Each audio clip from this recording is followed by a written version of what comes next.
Evangelio de hoy. Martes 24 de junio del 2025. Lectura del Santo Evangelio según San Lucas. Capítulo 1, versículos 57 al 66. Y 80. A Isabel se le cumplió el tiempo del parto y dio a luz un hijo. Se enteraron sus vecinos y parientes de que el Señor le había hecho una gran misericordia. Y se alegraban con ella. A los 8 días vinieron a circuncidar al niño. Y querían llamarlo Zacarías, como su padre. Pero la madre intervino diciendo: No. Se va a llamar Juan. Y le dijeron: Ninguno de tus parientes se llama así. Entonces preguntaban por señas al padre cómo quería que se llamase. Él pidió una tablilla y escribió: Juan es su nombre. Y todos se quedaron maravillados. Inmediatamente se le soltó la boca y la lengua. Y empezó a hablar bendiciendo a Dios. Los vecinos quedaron sobrecogidos. Y se comentaban todos estos hechos por toda la montaña de Judea. Y todos los que los oían reflexionaban diciendo: ¿Pues qué será este niño? Porque la mano del Señor estaba con él. El niño crecía y se fortalecía en el espíritu. Y vivía en lugares desiertos hasta los días de su manifestación a Israel. Palabra del Señor. Gloria a ti, Señor Jesús. El nacimiento de Juan el Bautista. Narrado en este pasaje del Evangelio según San Lucas. Es un acontecimiento profundamente revelador. No solo por su carga milagrosa y profética, sino porque en él se manifiesta con claridad la fidelidad de Dios a sus promesas, así como la disposición humilde y obediente de quienes escuchan su voz y permiten que la historia de la salvación se cumpla también en sus vidas. Y es que en cada línea de este texto se percibe el poder de la misericordia divina actuando en medio de lo humano, rescatando lo que parecía imposible, restaurando lo que parecía marchito, y revelando que, incluso en la vejez de Zacarías e Isabel, cuando ya no se esperaban frutos, Dios abre un camino de fecundidad nueva, cargada de sentido, de misión y de esperanza para todo el pueblo. El tiempo de cumplimiento había llegado. Y lo que Dios había anunciado por medio del ángel Gabriel comienza a concretarse de manera visible. No en un lugar grandioso ni en medio del bullicio de la ciudad, sino en la intimidad sencilla de un hogar fiel. En el silencio contemplativo de quienes han esperado con paciencia el actuar del Señor. Y eso ya nos dice mucho sobre el modo en que Dios obra. Porque Él no se impone con ruido ni con espectáculo, sino que actúa en la humildad, en lo oculto, en lo pequeño. Y esa lógica divina choca con los criterios del mundo, pero revela una verdad profunda: que el poder de Dios no necesita de lo espectacular para manifestarse.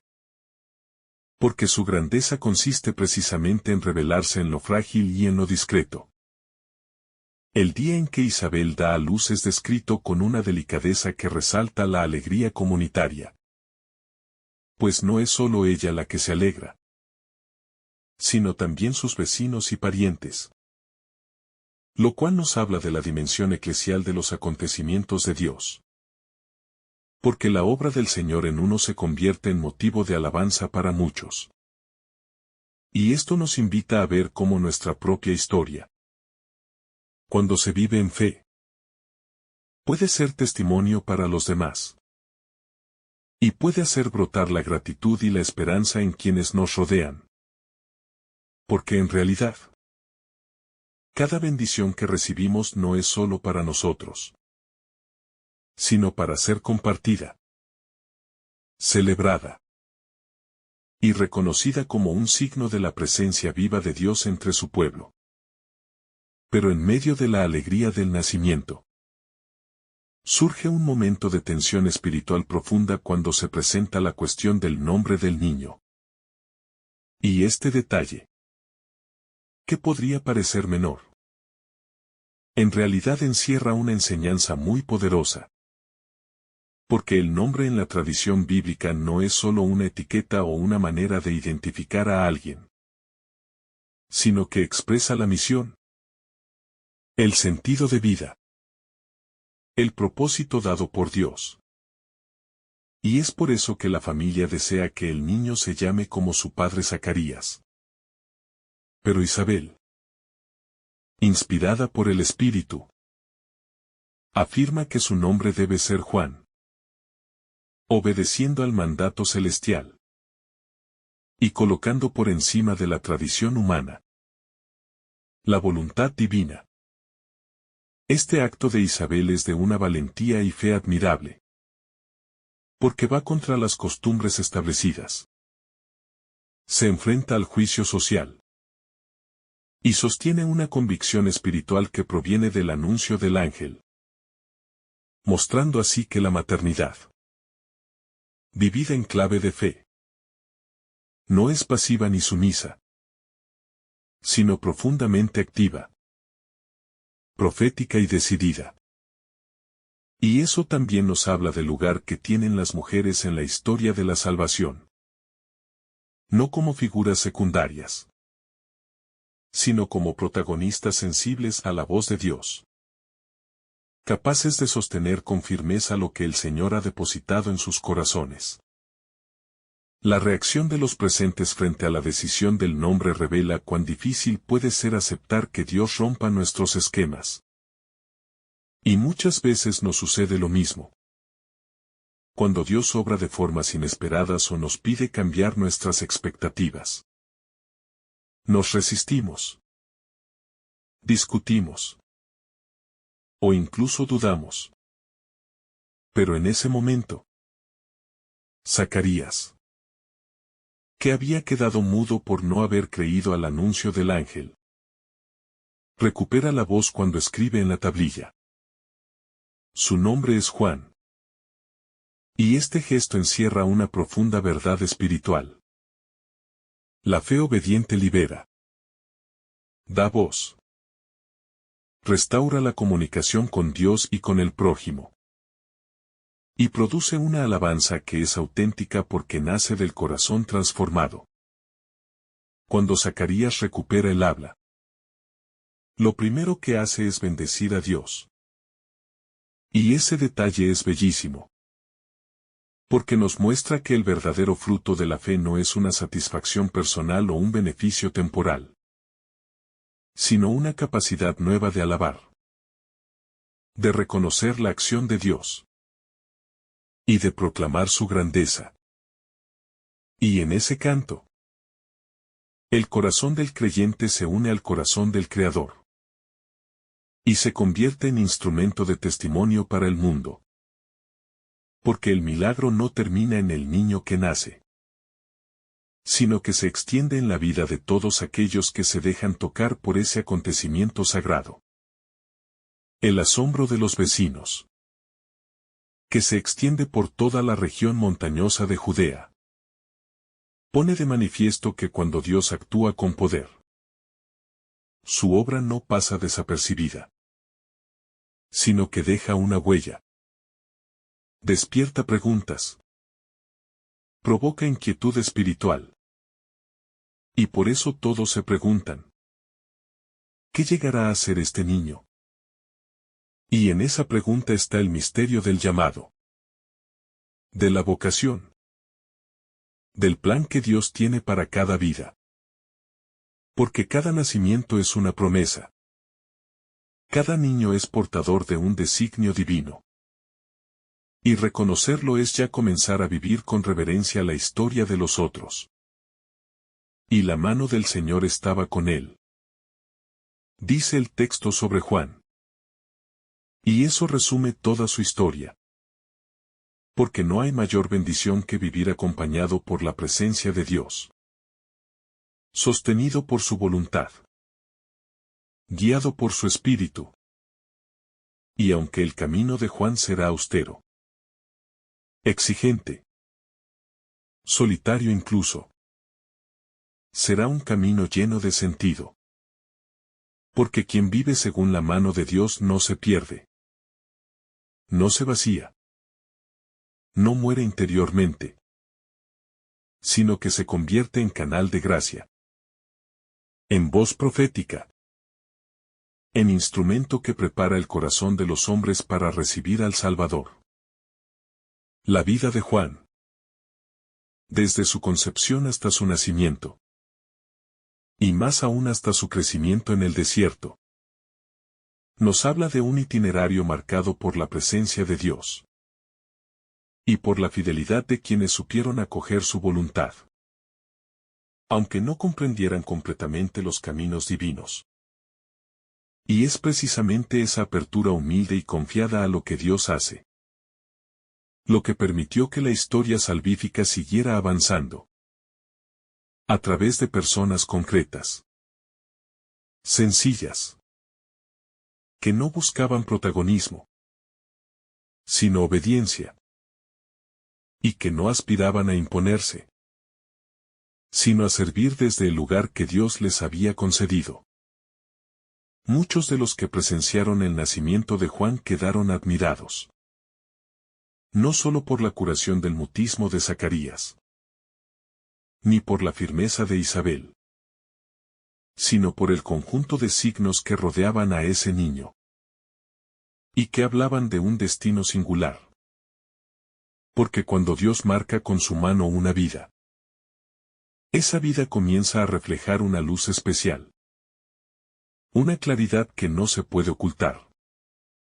Una belleza que no se reduce a lo exterior, sino que toca el alma y despierta una pregunta. Y esa pregunta es la misma que resonaba en los corazones de todos. ¿Qué será de este niño? Como si intuyeran que su existencia no era común, sino que estaba profundamente entrelazada con el destino del pueblo entero. Y es que cada vocación auténtica despierta asombro. Porque lleva el sello de lo sobrenatural. No por lo espectacular, sino por la intensidad con la que se manifiesta el amor de Dios. Que elige a quien quiere. Que actúa con libertad y sabiduría. Que transforma lo improbable en bendición. Y que nos enseña que lo importante no es el prestigio, ni el poder, ni el reconocimiento social, sino la disponibilidad para cumplir una misión única e irrepetible. Esa que cada persona ha recibido al venir al mundo. Y que debe ir descubriendo en el silencio, en la oración y en la entrega diaria. El versículo que afirma que la mano del Señor estaba con él condensa en sí mismo una verdad consoladora. Porque nos recuerda que no estamos solos en nuestra vocación, ni en nuestras luchas, ni siquiera en los momentos de desierto y de silencio. Ya que Dios acompaña con su presencia protectora, fortalece con su gracia, y guía con su luz. Incluso cuando no lo sentimos. Incluso cuando nos cuesta entender sus caminos. Y ese acompañamiento discreto pero poderoso es lo que permite que una vida como la de Juan florezca en medio del desierto. Sin depender de nada externo, sino solamente de la voluntad y el amor del Señor. La historia de Zacarías es también un espejo donde muchos de nosotros podemos vernos reflejados. Porque ¿cuántas veces hemos dudado de las promesas de Dios? ¿Cuántas veces nos ha parecido absurdo lo que Él nos dice? ¿Y cuántas veces el silencio se ha hecho presente en nuestras vidas como consecuencia de la falta de fe? Pero también es cierto que cuando volvemos a confiar, cuando aceptamos su voluntad, cuando pronunciamos con convicción que su nombre es Juan, Es decir, cuando reconocemos su designio sobre lo que nos parecía improbable, entonces recobramos la voz. La alabanza brota de nuevo. Y nuestra vida se convierte en testimonio vivo de lo que Dios puede hacer en quienes se abren a Él con sencillez. En esta escena de la circuncisión y del nombramiento, se concentran siglos de historia, de tradición, de fidelidad a la ley, pero también una ruptura clara con lo anterior. Un salto hacia lo nuevo, hacia la novedad que el Espíritu Santo quiere inaugurar. Y esto es lo que ocurre cada vez que Dios irrumpe en la historia humana. No destruye lo que ha sido, pero lo transfigura, lo purifica, lo orienta hacia su plenitud. Y así como el nombre de Juan marca un nuevo comienzo, también nuestras vidas están llamadas a esa transformación, a ese cambio de lógica, donde dejamos de vivir según lo esperado, para entrar en el camino sorprendente del Espíritu. Es muy significativo que Zacarías recupere la voz justamente cuando obedece al mandato divino. Porque el don de la palabra, entendido no solo como capacidad física, sino como capacidad espiritual de anunciar, de bendecir, de proclamar las maravillas de Dios, se da solo a aquellos que se alinean con la voluntad divina, que renuncian a imponer su lógica, y que aceptan con fe aquello que Dios propone, aunque no lo entiendan del todo. Y por eso, cada vez que nos negamos a seguir el plan de Dios, corremos el riesgo de quedar mudos, de quedarnos sin palabra, sin testimonio. Porque la misión profética nace siempre de la obediencia humilde y amorosa. La comunidad se queda maravillada por lo que ocurre. Y esa maravilla es el inicio de un proceso de apertura espiritual. Porque el asombro es muchas veces el primer paso hacia la fe, hacia el reconocimiento de que algo más grande está en juego.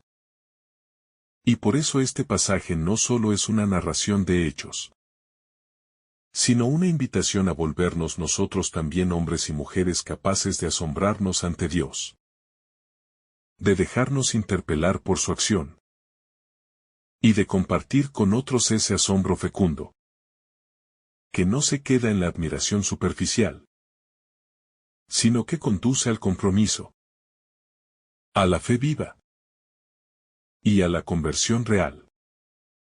El crecimiento de Juan en el desierto no fue simplemente un dato geográfico o físico, sino una realidad profundamente espiritual. Porque el desierto en la Sagrada Escritura siempre ha sido símbolo de purificación, de retiro, de encuentro con Dios y de preparación para la misión.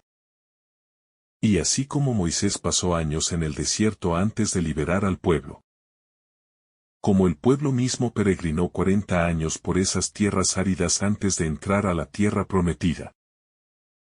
Y como Jesús fue llevado también por el Espíritu al desierto antes de comenzar su vida pública. Así también Juan fue formado en ese lugar de silencio, de austeridad, de lucha interior, donde Dios moldea el corazón del profeta y lo prepara para anunciar su palabra con fuerza y sin temor. El silencio del desierto es un lenguaje que pocos entienden, pero que Dios utiliza para hablar al alma con mayor profundidad. Porque lejos del ruido, del juicio social, de las distracciones cotidianas, es posible escuchar con nitidez lo que el Señor quiere decir. Y Juan, alejado de las comodidades, de los honores, de las palabras vacías, se abrió completamente a esa experiencia de intimidad con Dios que lo convirtió en el último y más grande de los profetas del Antiguo Testamento. Y el primero que señala con su dedo al Cordero de Dios, al Mesías prometido. Cada persona tiene también un desierto que recorrer. Un tiempo de prueba, de purificación, de aparente esterilidad. Y aunque al principio puede parecer un castigo o una pérdida, en realidad es una bendición escondida. Porque en el desierto se rompen nuestras falsas seguridades. Se deshacen los ídolos. Se purifican los deseos. Y se afianza la relación con el único que no falla. Con el único que llena de verdad. El Señor. Y es allí donde se forjan los santos. Donde se esculpe el alma con paciencia. Hasta hacerla capaz de reflejar la gloria de Dios. Cada nacimiento que aparece en la historia de la salvación lleva en sí una promesa. Una palabra viva que se encarna en la carne de una criatura para mostrar que Dios sigue obrando. Sigue hablando. Sigue interviniendo en el tiempo concreto de los hombres. Y Juan, hijo de Isabel y Zacarías, no fue la excepción, sino más bien un testimonio extraordinario de cómo Dios se hace presente allí donde todo parecía perdido. Donde la esperanza humana había sido vencida por el tiempo. Por la esterilidad. Por el cansancio de esperar. Y eso nos recuerda que los tiempos de Dios no son nuestros tiempos.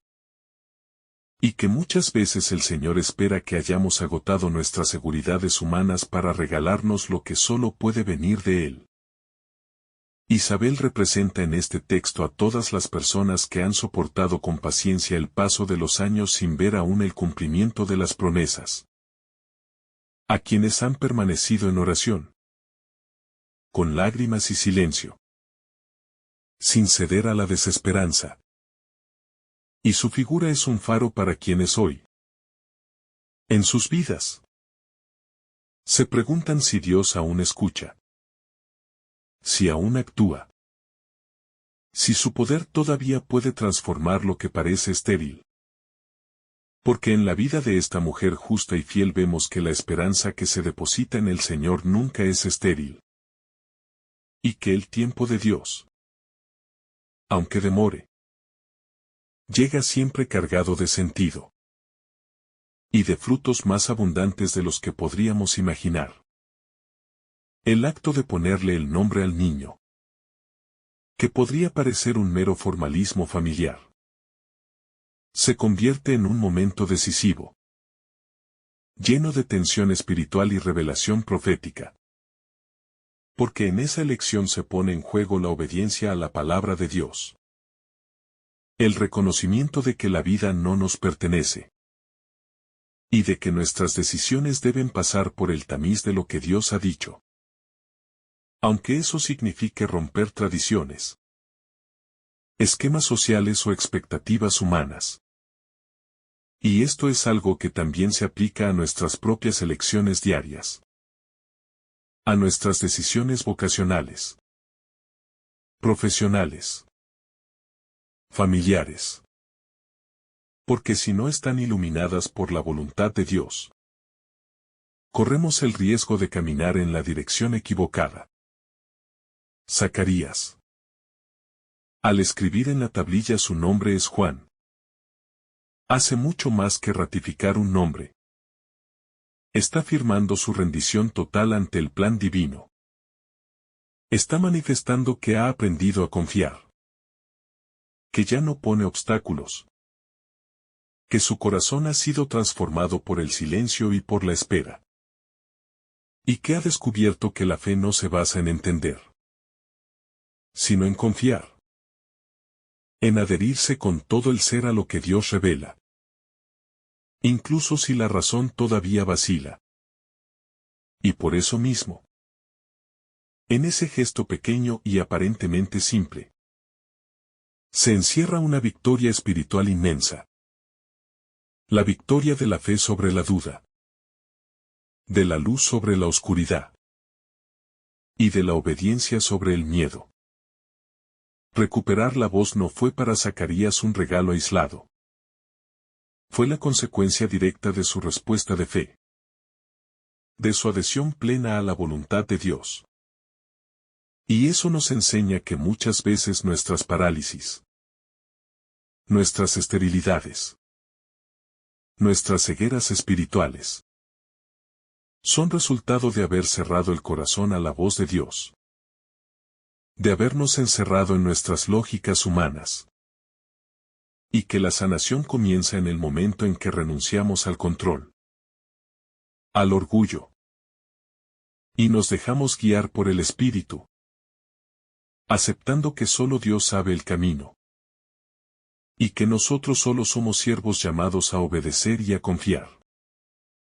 Todo el pasaje está envuelto en una atmósfera de misterio, de revelación progresiva, como si Dios quisiera ir abriendo paso poco a poco a la luz que vendrá con Jesús. Y por eso, Juan es como un amanecer que precede al sol, como una voz que prepara el oído del pueblo para escuchar al Verbo, como un eco lejano que anuncia la cercanía de la palabra viva. Y en eso reside su grandeza. No en ocupar el centro, sino en allanar el camino, en señalar, en desaparecer para que aparezca el que es, en disminuir para que crezca el Mesías. Y eso también es una enseñanza preciosa para nosotros, llamados no a brillar por nosotros mismos, sino a reflejar la luz de Cristo. La fe de Zacarías no fue perfecta desde el principio, sino que fue purificada a través de la prueba, del silencio, de la espera. Y eso nos consuela, porque nos muestra que el camino de la fe no siempre es inmediato, ni lineal, ni exento de caídas o resistencias.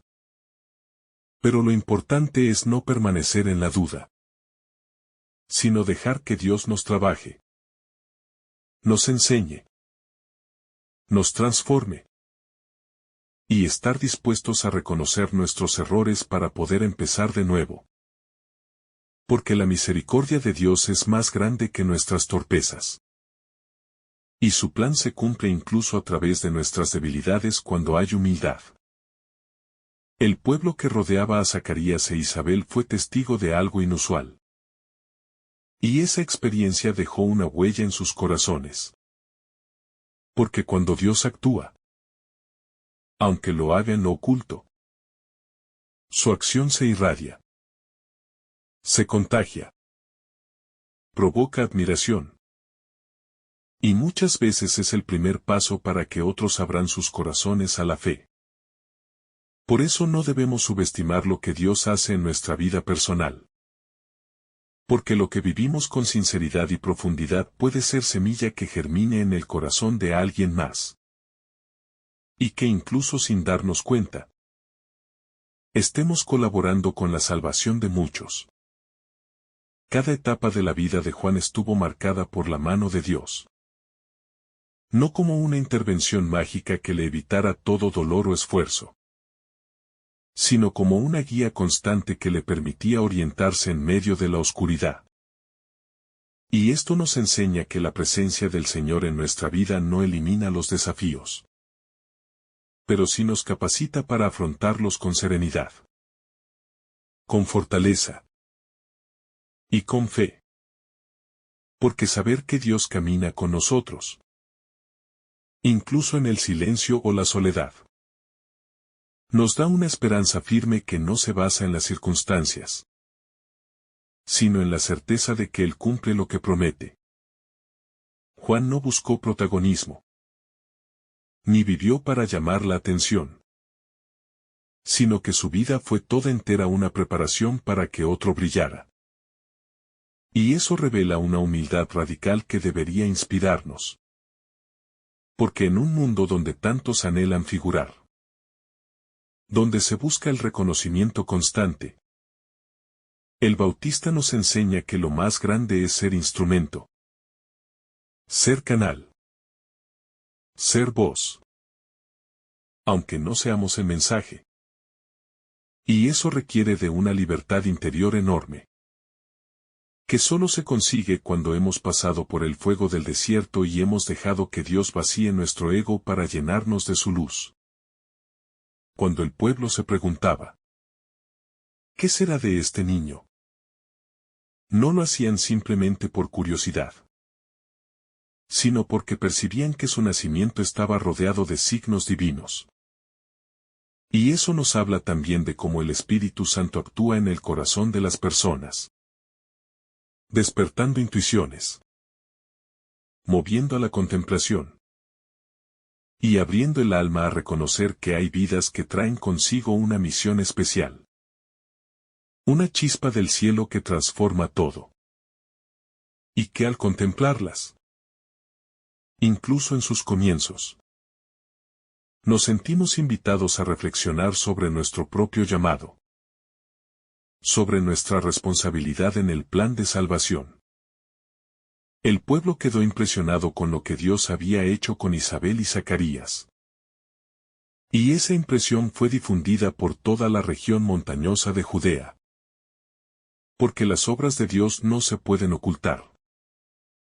Tienen una fuerza que irradia. Que se extiende. Y que toca a muchos más de los que imaginamos. Y eso nos anima a compartir también nosotros los signos que hemos experimentado. Los milagros cotidianos que muchas veces pasamos por alto. Porque el testimonio tiene un poder evangelizador inmenso. Y no se trata de convencer con discursos, sino de mostrar con la vida lo que Dios ha hecho y sigue haciendo hoy. El silencio de Zacarías durante los meses de embarazo de su esposa fue una pedagogía divina. Una escuela de fe. Una purificación interior que lo preparó para poder alabar a Dios con un corazón renovado. Y eso nos enseña que muchas veces necesitamos callar. Hacer silencio no solo exterior, sino también interior. Para poder escuchar con claridad la voz del Espíritu. Para que se acallen las voces del miedo. Del orgullo. De la desconfianza. Y así permitir que sea Dios quien hable y actúe dentro de nosotros. El Espíritu Santo tuvo un papel fundamental en todo este episodio. Y aunque el texto no lo mencione directamente en cada línea, su acción es evidente en los corazones. En las decisiones. En las palabras inspiradas y en los frutos que se ven. Y eso es una clave para interpretar también nuestras vidas. Porque si hay paz, si hay fruto, si hay crecimiento espiritual, si hay humildad, entonces el Espíritu está obrando. Aunque no siempre lo percibamos de modo sensible. Y debemos aprender a discernir su presencia por los frutos que genera en nosotros. Este texto es también una invitación a los padres de familia. A los educadores. A todos los que tienen la misión de formar nuevas generaciones. Porque Isabel y Zacarías aceptaron con fe la vida que les fue confiada. Y se dispusieron a acompañarla según el plan de Dios. No según sus propios deseos. Y eso implica una entrega grande. Una renuncia al control. Una disponibilidad total para ser mediadores de la gracia. Y no obstáculos. Ni dueños. Ni manipuladores del futuro de sus hijos. Los testigos de estos acontecimientos no pudieron quedarse indiferentes. Y eso es lo que sucede siempre que Dios se manifiesta con poder. Porque su presencia remueve. Interpela. Transforma. Y aún hoy. Cuando somos testigos de un milagro. De una conversión. De una vocación fiel. Sentimos que algo en nosotros se moviliza. Porque el Espíritu sigue vivo. Sigue actuando. Sigue llamando a cada uno a salir de la tibieza para entrar en el dinamismo del reino. Cada vocación es un misterio de amor entre Dios y un alma concreta. Y el nacimiento de Juan nos recuerda que esa historia empieza incluso antes del nacimiento físico. Que la mirada de Dios ya está sobre nosotros desde antes de ser formados en el seno materno. Y que su proyecto es más grande, más bello y más fecundo que cualquier plan que nosotros podamos imaginar. Por eso necesitamos vivir abiertos a esa elección divina. Sin miedo. Sin resistencias. Sabiendo que si Dios llama, también capacita, fortalece y acompaña.